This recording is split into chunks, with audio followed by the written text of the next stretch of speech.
Anti सनातन मोर्चे को नरेंद्र मोदी ने कोयंबटूर की धरती से साफ साफ संदेश दिया कि इस बार तमिलनाडु की जनता सनातन विरोधियों को मौका नहीं देगी।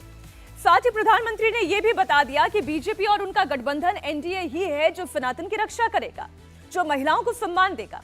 दरअसल अब आप ये सोच रहे होंगे कि आखिर नरेंद्र मोदी तमिलनाडु की धरती से सनातन विरोधियों को जवाब क्यों दे रहे हैं, तो इसके पीछे आपको याद करना होगा 7 महीने पहले जो डीएमके के नेता और तमिलनाडु के चीफ मिनिस्टर एमके स्टालिन के बेटे उदयनिधि स्टालिन ने कहा था, सनातन धर्म को लेकर विवादित बयान दिया था।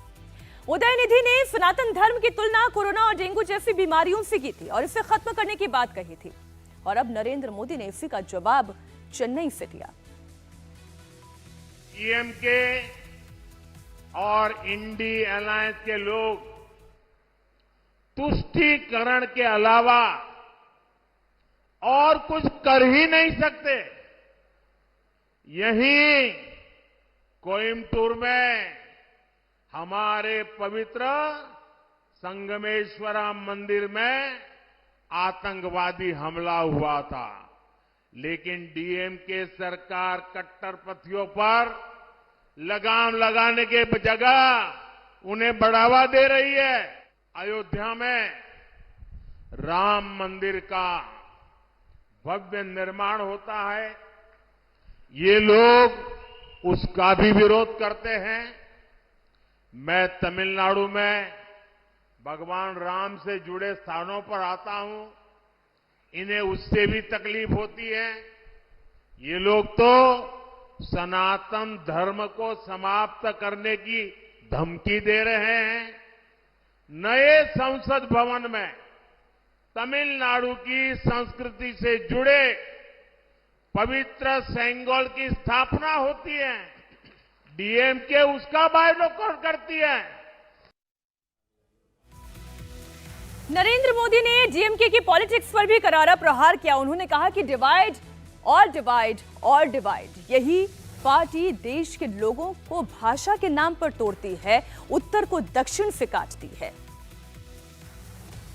डीएमके पार्टी की पॉलिटिक्स का मुख्य आधार है डिवाइड, डिवाइड और डिवाइड। ये पार्टी देश के लोगों को भाषा के नाम पर लड़ाती है, क्षेत्र के नाम पर लड़ाती है, धर्म और जाति के नाम पर लड़ाती है।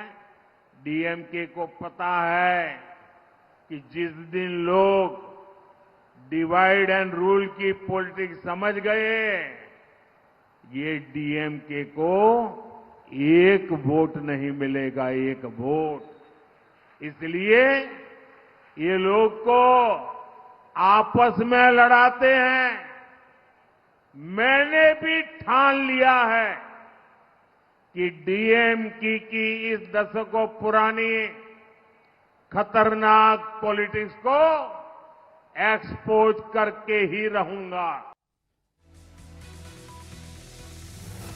भारत की एक सीमा रेखा है, उस सीमा रेखा के अंदर एक ही लोकतंत्र है, एक ही संविधान है, नेता चुनने की भी एक ही प्रक्रिया है। तो उत्तर और दक्षिण की राजनीति अलग कैसे हो सकती है? शायद उसी तरफ प्रधानमंत्री इशारा भी कर रहे हैं। इधर मोदी ने डीएमके नेता ए राजा को भी इशारों इशारों में करारा जवाब दिया। दरअसल डीएमके नेता ए राजा ने कहा था कि भारत एक देश नहीं है, ये एक उपमहाद्वीप है जहां तमिल और मलयालम देश है। साथ ही उन्होंने गौ मांस खाने वालों की भी वकालत कर दी थी। तमिलनाडु के लिए एक डेवलप भारत का नेतृत्व करने का समय है, लेकिन डीएमके तमिलनाडु को पुरानी सोच में, पुरानी पॉलिटिक्स में फंसाकर रखना चाहती है। पूरी डीएमके एक फैमिली की कंपनी बनकर रह गई है। डीएमके की फैमिली पॉलिटिक्स की वजह से तमिलनाडु के यूथ को आगे बढ़ने का मौका नहीं मिल रहा है। डीएमके से चुनाव लड़ने और डीएमके में आगे बढ़ने के लिए 3 मेन क्राइटेरिया है, 3 मेन क्राइटेरिया है। First, family politics, second, corruption, third, anti Tamil culture. Corruption पर तो डीएमके ने पहला कॉपीराइट करवाया हुआ है। पूरी फैमिली मिलकर तमिलनाडु को लूटने का काम कर रही है। अभी खुलासा हुआ है कि सैंड स्मगलर्स ने 2 इयर्स में तमिलनाडु का 4600 करोड़ रुपीस का लॉस किया है। आप कल्पना करिए, पूरे तमिलनाडु में लूट का कितना बड़ा खेल चल रहा है।